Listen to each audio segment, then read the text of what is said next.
Bonjour à tous, je suis Joël Hendry et aujourd'hui j'aimerais m'adresser donc à une catégorie de personnes et donc de ceux-là qui sont ni malades, qui n'ont ni besoin et donc de finances forcément ou qui n'ont pas en fait tous les problèmes communs que certaines personnes ont et qui disent souvent que ben, oui on se suffit. Et donc là, donc à toutes ces personnes, j'aimerais aujourd'hui partager quelque chose d'essentiel, de très important par rapport à tout ce que nous pouvons vivre, donc aussi dans l'évolution aussi hein, donc de l'humanité. Et cet essentiel là, en fait, c'est Jésus-Christ de Nazareth. Et regardons ensemble ce que la parole de Dieu nous dit dans Acte 4, le verset 12. Donc il est dit, il n'y a de salut en aucun autre, car il y a sous le ciel aucun autre nom qui a été donné parmi les hommes par lequel nous devions être sauvés. Et donc cette parole-là, elle est d'autant plus vraie parce que lorsque nous voyons par rapport aussi à l'évolution des choses, parce que on se suffit selon ce que les gens disent, donc des recherches, de tout ce qu'on peut avoir maintenant comme information, comme formation. Et ce sont des choses importantes, hein, nos développements, on n'est pas contre cela.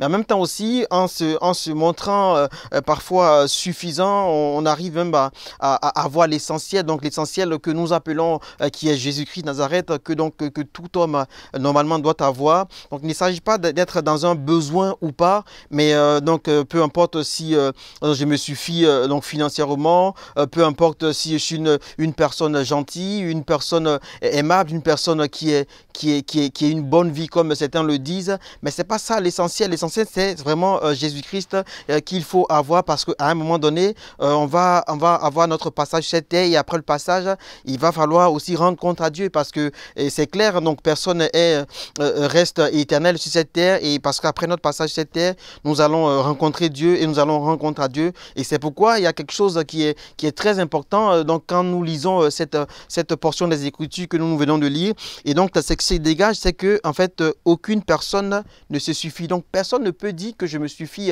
à moi-même de façon éternelle. Et donc là, par rapport à toutes ces personnes-là qui pensent que parce qu'elles respectent les lois, parce qu'elles sont honnêtes, parce qu'elles ont beaucoup d'amis ou du moins des personnes qui les voient comme des modèles, tout ça c'est bien, c'est essentiel. Mais la Bible nous dit clairement aussi dans Romains 3, 23 que tous ont péché et sont privés de la gloire de Dieu. On savait dire que peu importe en fait la catégorie de personnes que je suis, en fait, j'ai toujours besoin de quelqu'un et cette personne-là, c'est Jésus-Christ, c'est lui qui est bien l'essentiel. Et donc c'est pourquoi il faut travailler à ce que, pas seulement je sois une personne de bonne vie comme tout le monde le dit ou comme tout le monde le voit, mais bien au contraire que j'ai une relation donc avec cette personne-là qui est Jésus-Christ et parce que c'est par lui seul qu'à un moment donné, quand je vais finir et donc mon passage sur cette terre, que je vais rencontrer et donc je vais vivre éternellement avec lui comme la Bible nous le dit. Et donc, on voit que donc Jésus n'est pas une option religieuse, hein. Donc c'est une nécessité et cette nécessité elle est universelle. Donc ça veut dire en fait que voilà, on est tous, hein, donc je dis par rapport aux religions, Jésus n'est pas là pour une religion. Donc c'est pas là seulement pour les chrétiens, pour tous ceux-là voilà qui sont appelés chrétiens entre griffes, mais c'est pour tout le monde, qu'on soit musulman, bouddhiste, athée, non chrétien, peu importe toutes les catégories, toutes les classes, on a tous besoin de Jésus-Christ parce que la Bible nous dit que tous ont péché.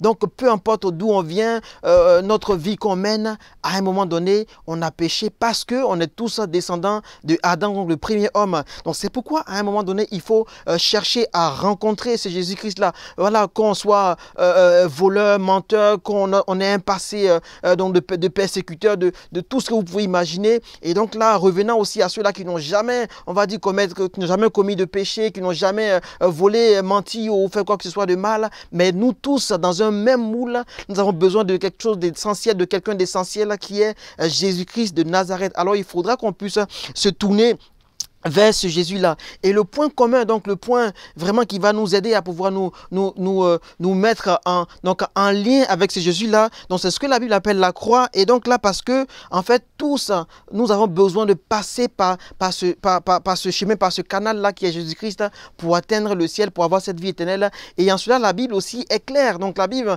dans laquelle nous croyons, donc elle est claire par rapport aussi à ce verset-là, donc dans Jean 3, 16.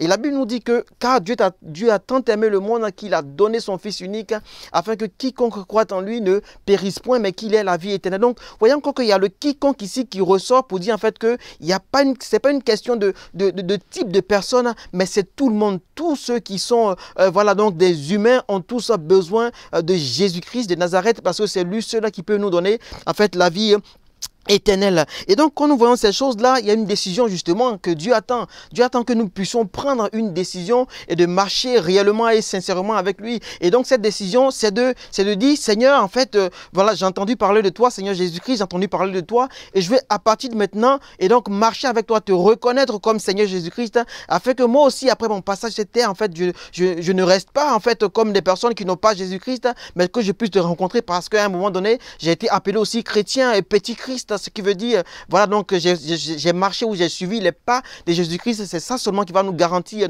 la vie éternelle après notre passage sur cette terre.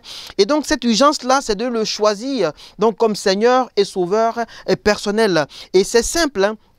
Quand on a entendu ces paroles-là et qu'on veut faire juste voilà, le pas donc, de foi pour pouvoir marcher avec lui, il n'y a pas de sacrifice à faire, il n'y a pas de, comme peut-être d'autres situations que certains ont connues pour adhérer à certaines choses, à certains regroupements, à certaines communautés, il faut faire des sacrifices ou beaucoup de démarches et tout ça. Mais en Jésus-Christ, il n'y a pas ces démarches-là à faire. Il faut juste reconnaître qu'il est ton Seigneur, juste reconnaître que en fait, je vis une vie, donc je suis de nature pécheresse et donc je veux te rencontrer Jésus-Christ afin d'être totalement en toi.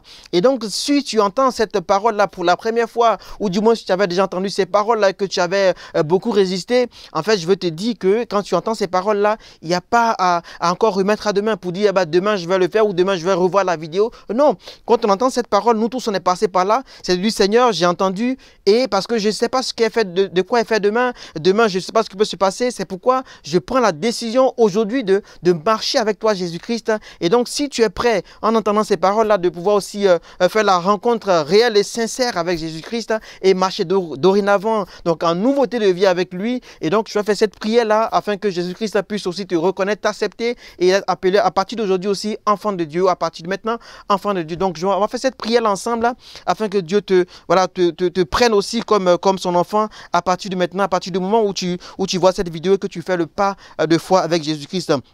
Et donc tu vas dire simplement que Seigneur Jésus-Christ, j'ai entendu parler de toi comme Seigneur et Sauveur personnel, et je désire voilà, te rencontrer réellement. Je désire donc abandonner tout ce que je faisais comme tout ce qui ne t'honore pas, tout ce qui ne te glorifie pas, et je veux désormais marcher en nouveauté de vie avec toi. Alors vois mon cœur, vois ma repentance sincère, et prends-moi comme ton enfant, et qu'à partir d'aujourd'hui je sois vraiment appelé aussi enfant de Dieu, et que tu puisses m'aider à marcher en nouveauté de vie avec toi, et il n'y a pas de raison que Dieu ne te prenne pas, et nous croyons qu'il est fidèle et il est bon pour te prendre aussi, pour t'accepter et comme son enfant, et aussi te permettre de pouvoir marcher en nouveauté de vie avec lui. Donc et tu dis amen à la fin, et je vais prier pour toi, je vais prier pour ces moments. Seigneur, nous voulons te bénir et nous voulons te rendre toute la gloire, nous voulons te dire merci. Merci parce que tu es fidèle pour nous, tu es fidèle pour chacun de nous, peu importe de là où nous venons, peu importe de toutes les catégories sociales dans lesquelles nous sortons, toi seul es fidèle et bon, Seigneur. Et ce jour, tu vois que, Seigneur, ces personnes-là qui ont entendu, Seigneur, de tout ta parole et qui veulent marcher avec toi, Seigneur, je te prie de pouvoir les prendre en compte, notre Père, de pouvoir, Seigneur, les accepter, Seigneur, de tout temps ce jour, afin qu'au nom de Jésus-Christ, ils puissent marcher en nouveauté de vie avec toi, Seigneur. Seigneur, prends le contrôle de leur vie à partir de maintenant et dirige-les dans tes voies, afin que tout ce qui n'est pas de toi soit refoulé et que leur vie puisse te glorifier dorénavant. Que toute la gloire te revienne, Jésus. Alléluia. Amen. Soyez bénis et à bientôt.